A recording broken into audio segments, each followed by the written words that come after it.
Bismillahirrahmanirrahim. Yang lalu kita sudah mempelajari jenis cara pengukuran cara kerja piranti pengukuran pada CNC, yaitu jenis optik atau pengukuran dengan metode cahaya. Selanjutnya kita akan melanjutkan lagi magnetik, induktif, dan yang lain-lainnya. Oke. Kita sudah mempelajari bagaimana cara kerja raster pembantu untuk menentukan arah dari gerakan. Seperti ini. Silahkan dilihat lagi di video sebelumnya. Nah, sekarang kita akan mempelajari yaitu pengukuran secara induktif. Pengukuran secara induktif ini cara kerjanya adalah mirip dengan transformator trafo, di mana apabila satu kawat beraliran listrik di sini,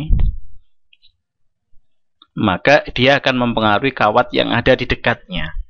Itu namanya induksi. Jadi kalau seperti ini, misalkan saya kasih plus di sini.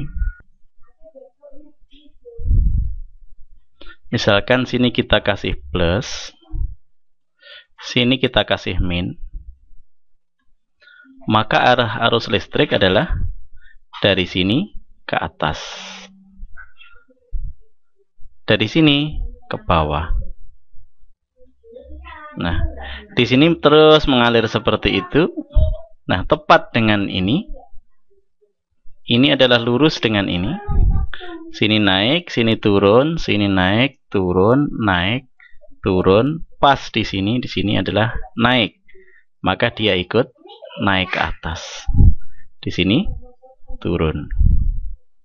Di sini naik, di sini turun. Maka kalau di sini dikasih plus, dikasih min, maka di sini akan jadi plus juga. Di sini akan jadi min. Sedangkan sebaliknya di sini, di sebelah sini, ini akan ikut yang ini. Maka dia akan naik. Sini akan turun, naik, turun, di sini turun. Maka di sini akan jadi plus, di sini akan jadi min. Oke. Sekarang misalkan ininya kita geser ke sana. Rasternya ini kita geser ke sana. Apa yang terjadi? Tadinya yang ini, apa yang akan terjadi? Tadinya yang ini itu lurus dengan ini, maka akan berubah lurus dengan sebelahnya ini. Jadi akan lurus dengan ini. Karena ini bergeser ke sana. Maka apa jadinya? Jadinya kalau ini tadi naik, turun, naik, turun, naik, ini pas yang turun. Berarti di sini arah arus listrik adalah turun. Di sini naik. Di sini turun. Di sini naik. Maka bergantilah yang tadinya min, sini plus, ini min, sekarang berubah sini min, sini plus. Demikian juga yang ini jadi min, sini jadi plus. Maka apabila ini bergerak ke sana, maka ini akan bergantian. Akan jadi plus, sini min, berubah jadi min, sini plus, bergerak lagi, maka sini jadi plus, sini jadi min. Maka dengan menghitung berapa kali berganti-ganti plus, min, plus, min, plus, min, kita akan mengetahui jarak yang ditempuh oleh di sini raster di sini. Oke. Nah, kenapa ada dua? Ini adalah seperti yang kemarin, yaitu raster pembantu itu. Di sini adalah raster A, yang di sini adalah raster B, seperti raster pembantu. Sehingga dengan mengetahui perbedaan antara yang di A dan yang di B, kita akan mengetahui kemana arah gerakan. Berapa jaraknya kita bisa melihat bergonta-gantinya ini, plus min ini, sedangkan arahnya kita bisa melihat, kita masukkan ke flip-flop, dan XOR akan kita ketahui arah gerakannya. Oke, mudah-mudahan bisa difahami. Kita lanjutkan lagi. Ada pengukuran secara magnetik, yaitu induksi magnet.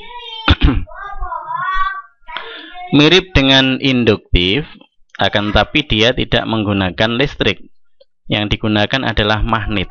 Di sini magnet utara, kutub selatan, selatan, utara, utara, selatan, dibolak-balik seperti ini. Nah, dengan dibolak-balik seperti ini kalau bergerak dari sini, maka yang tadinya ke arah sana, dari utara ke selatan, maka misalkan saja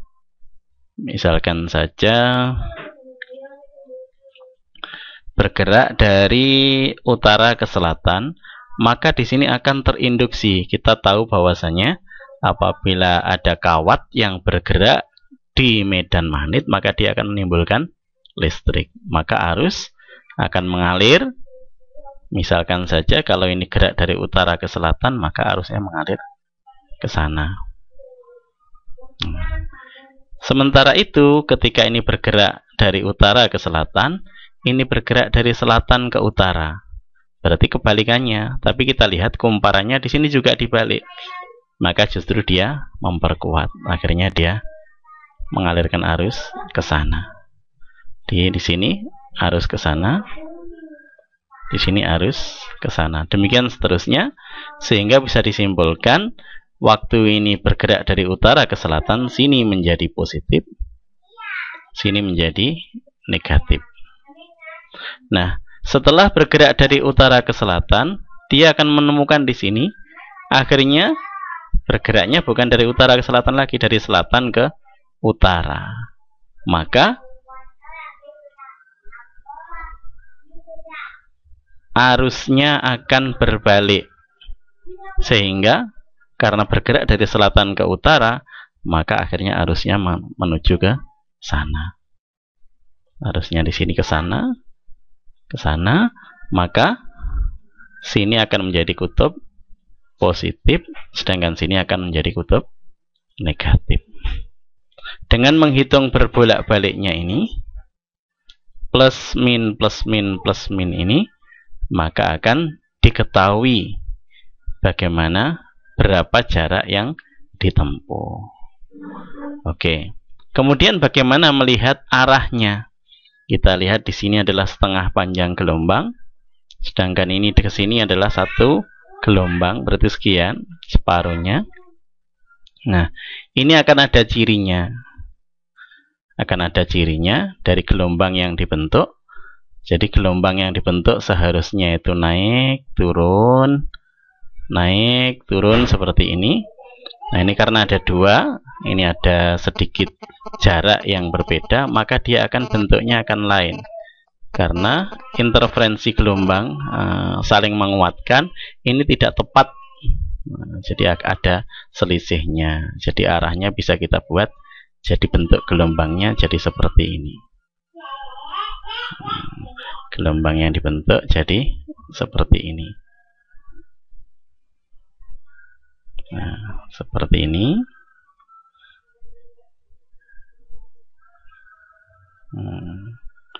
Seperti ini.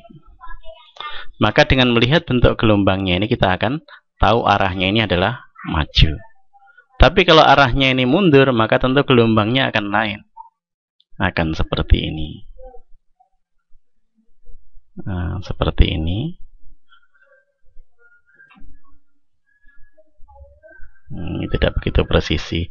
Jadi ada takiannya di sini. Ini apabila jaraknya kita rubah-rubah sedikit. Nah, kita bisa mengetahui arah gelombang. Nah, ini banyak dipakai. Kadang-kadang di sini bukan magnet batangan yang digunakan, tapi di sini adalah yang digunakan oksida besi. Seperti kita kalau tahu kaset. Nah, kaset tape recorder, atau kita tahu disknya hard disk di dalamnya, dia memakai oksida besi. Jadi direkamkan di sini, sehingga bisa presisi begitu kecil sekali pengukurannya. Nah, inilah pengukuran secara magnetik. Oke, kita lanjutkan lagi. Kita akan lanjutkan dalam video berikutnya tentang sistem kendali pada CNC. Sementara kita cukupkan sekian dulu.